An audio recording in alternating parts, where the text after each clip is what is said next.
Hello and welcome to Mostly Minnesota Music Podcast Edition. I'm Ann Tracy. I'm here with my co-host, Heather Baker. Yeah, we are here with Chris Castino. Welcome. Well, thank you so much. Glad to be here. Yeah, I am. I have to tell you, we had you and your other band, because we're going to talk about something exciting soon, but we had you and a few other members from the Big Woo in studio a couple years ago on a Saturday morning. And by the time I went to my local bar that night, people I'd been drinking with for years were like, you have a radio show and how do you know the Big Woo? I was queen for a day based on that interview alone. They were so impressed. They're the Big Woo fans are out there, and you never know where they are or which ones they are. Maybe they're just closeted to some degree or something. I don't know. Well, it was funny. I know what sports teams they cheered for. I knew a lot about them, but it was a cult like feeling. It was great. So yeah, I imagine. But it was so much fun to hear about the Big Woo. But now we're excited to hear about kind of your new work with Chicken Wire Empire and Fresh Pickles. So tell us about it, because I think it's such an interesting concept. I think it is also. I have been in the Big Woo, as we were just saying, for a very long time. I mean, I started when I was a freshman in college. I met some of the guys, and I realized that I didn't want to be in college. I just wanted to play in a band, and we were very fortunate in many ways, and so most of my adult life, I've known those guys. We've been playing music together, pretty wonderful. But during all of those years, as a musician, I went from just, kind of knowing how to play the guitar to becoming a songwriter to really trying to become a better musician, to try, honing my craft. And so part of that journey, it was opening myself up to different kinds of music and learning as much as I could about different styles. And I've always, part of that has to do with the fact that we early were really kind of a Grateful Dead cover band, which was fun. And, and the Dead also gave to me was an appreciation and a hunger to know more about different styles of American music, because Jerry Garcia was just an encyclopedia of folk music and many just kind of roots styles of music, and he incorporated them into his playing and composing. So that was great. And he also did play bluegrass music. He was in a band called Old and in the Way in the 70s, and played banjo in bands even before that. But he was in a band, and other David Grisman was in that band, and Peter Rowan was in that band, and other guy Vassar Clements is a famous fiddler too. So yeah, the new project here is a long kind of overdue opening of my love for bluegrass, because it was in the early 90s when that all came together for me. I started listening to bluegrass actually on a local show in town that does it every Saturday, and also like bands like Fish were playing bluegrass, which I thought was kind of interesting too. But I was really falling in love with the music. But then the Big Woo was also happening, so I was really focused on that. And that was, that's a jam band, that's a rock band, really. And so my songwriting was catered to those fans in that style.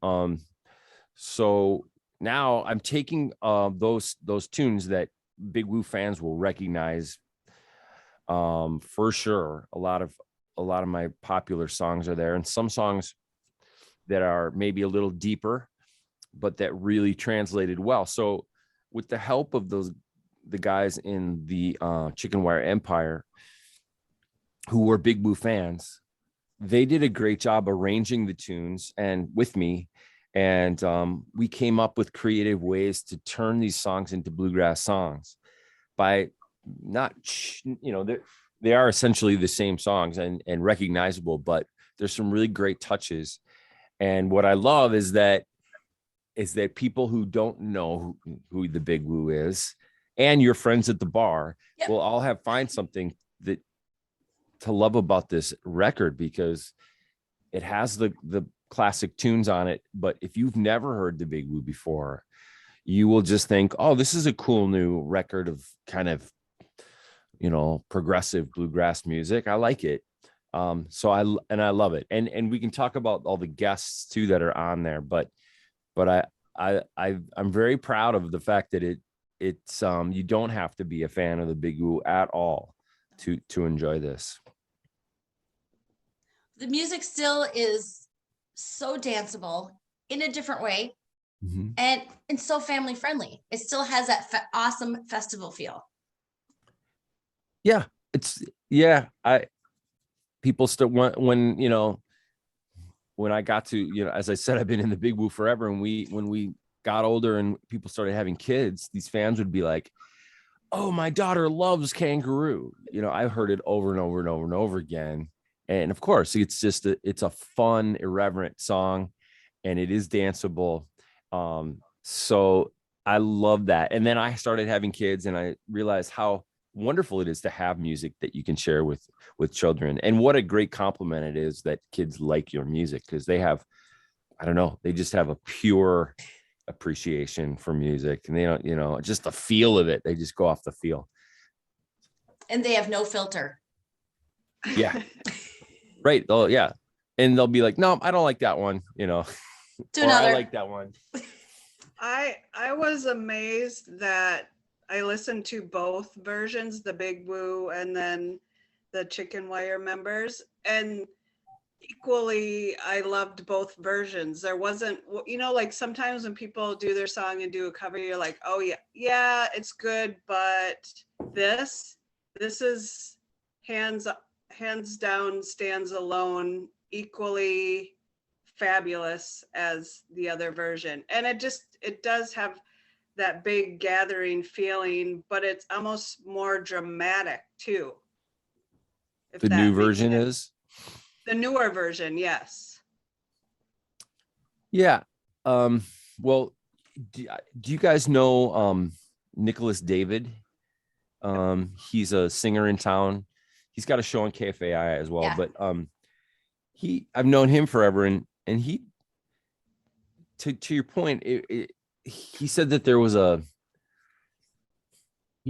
bit of a maturity in the songs, and especially if you do listen to that the recorded album version of Kangaroo. I mean, that was in 1998 or something.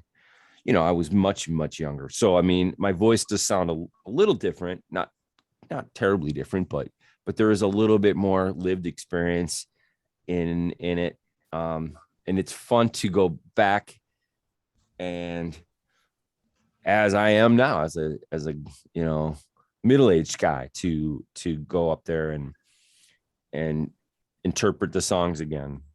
It's just a really cool chance to do that. I never thought I would have a chance to re-record these songs or want to, but I love it.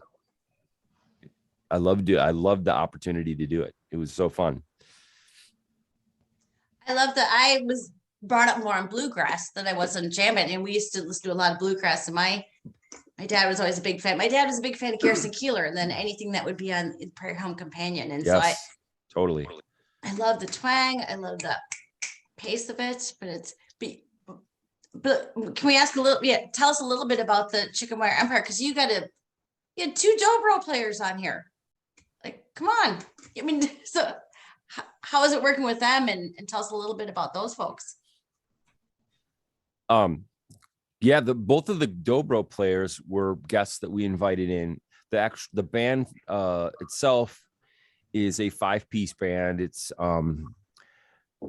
guitar, mandolin, banjo, fiddle, and bass. and a lot of singers in that group. And I've known two of the core members of the band I've known for a long time, before they were in that band. So that was my connection. And they used to sneak in when they were underage to Big Woo shows. And it wasn't, I initially asked those guys during COVID quarantines, I said, let's do something. And they're like, okay. I said, what if we did, I don't know, what if we just kind of took some of my back catalog and made them bluegrass songs, just as a way to get the ball rolling on some ideas. And they were like, yes, let's do that. And I was like, oh, okay. There's real incredible talent in that band. And these are guys from Wisconsin, all of them. I think they're mostly from Milwaukee. I think the guitar player, Greg, might be originally from Illinois. It's beautiful to see, because bluegrass music has been such a regional thing, specific to, the Appalachian regions and the southeastern part of the United States and up the eastern seaboard. And then there have been pockets of California bluegrass, especially in the 60s and 70s. And then there's been some Colorado bluegrass more recently, but there's still just these little pockets, and most of the traditional sound is from the Southeast. So bluegrass players from around here have kind of had to come to the music down their own path. Garrison Keeler, Bluegrass Saturday Morning. These are the ways that we are exposed to the music. It's not like your grandpa takes the fiddle down and starts playing these, folk songs. I mean, some people, yes, but polka is probably the more traditional folk music of a lot of people, especially rural people. But so these guys in the band have honed their skills. The fiddle player, Ernie Bruce Bardis, is incredible. He's classically trained. And so bluegrass was a skill that he acquired. It wasn't his first, drive in music. And he has really he takes it so seriously. He goes and learns the fiddle songs that are the roots of the music. He learns the ways of playing and the technique, and wants it, and really has a pride about having it be right. So you'll listen to him play and you'll think, what an amazing bluegrass player.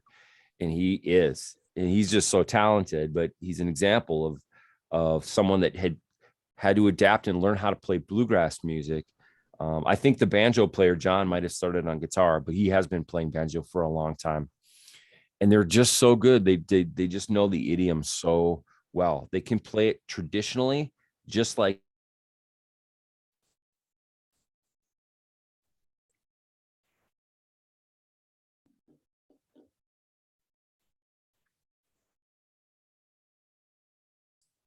Anne's frozen, and you're frozen. And I'm back. frozen. So it must be. That's all I had to say. Yeah. No, it's gonna happen. I love the role of violin in some, like in like Texas Fireball and Shantytown. I mean, I think especially with Texas Fireball, because it seems to be so violin forward, where the original version felt more like a piano, meant more from a bluesy kind of a flair to an Americana flair. Totally. It's so interesting. Yeah, that was a boogie woogie, I guess you would call that tune, with a blues feel. That's a great example of one of the tunes that was really tweaked in a creative, fresh way. And that song has the most fire solo in it of all the entire record by the dobro player Andy Hall. Andy's in a pretty popular Grammy-winning bluegrass group called the Infamous String Dusters. Can't get my words out today. The Infamous String Dusters. they are outstanding. And so I didn't know Andy. He was a friend of a friend. He was a friend of Adam Gruel's, who's a young man who's just doing amazing things in music out of Stevens Point with his group Oh, Horseshoes and Hand Grenades. And he's also in a million collaborations that are all great. And Adam's a super positive, intelligent guy he also has always loved the Big Woo and snuck into shows. That's the reality now. It's like, I watched your band when I was 4, and that's the stuff I hear now. It's just humbling, I guess, but I You got like it. the placement of the Texas Fireball, and then you go into the Young Pioneer, the sound difference. I'm just like, wow, it's a really cool pairing to go into that. oh, I'm so glad to hear you say that.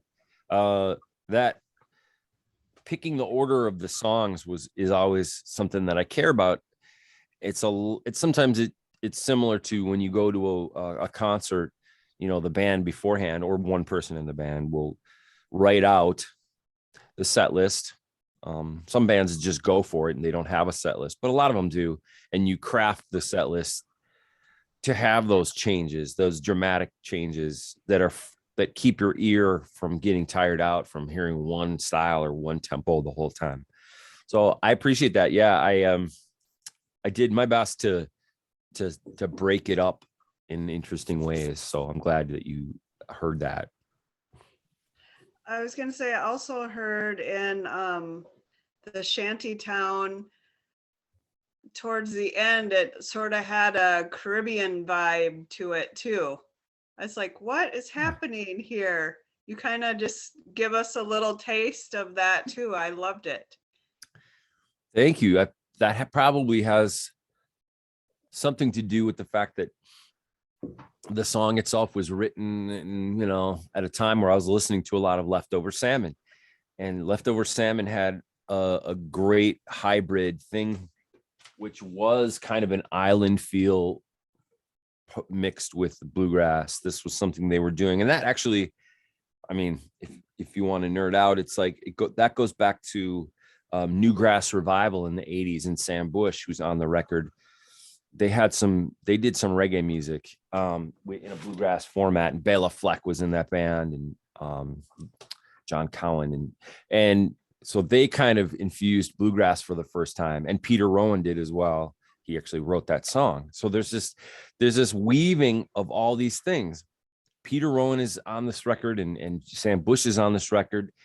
They incorporated reggae music, and then they inspired Leftover Salmon, which is a great jam band with the bluegrass instrumentation. And their lead singer, Vince Herman, is on that track. He's a friend, and he's on Shantytown doing that spoken word middle section and also singing harmonies with me. So that's right. I mean, that's exactly that's what I wanted originally when I wrote the song. And I love that we were able to keep that island feel, and then having Vince Herman join on that it was perfect for me. It couldn't have tied it together any better. It sounds like COVID time spent well. Do you think you will do more transitions, translate music do this more songs? I would really love to write, because I love writing songs, and it's really the most satisfying part, and I love performing too, but writing music is the most satisfying thing for me, and it proves to be the greatest challenge and the most rewarding. So I really would like to try to write music, if not bluegrass, at least with the bluegrass mentality and with that instrumentation. And I have started, now that this record is finally out and I don't have to do all the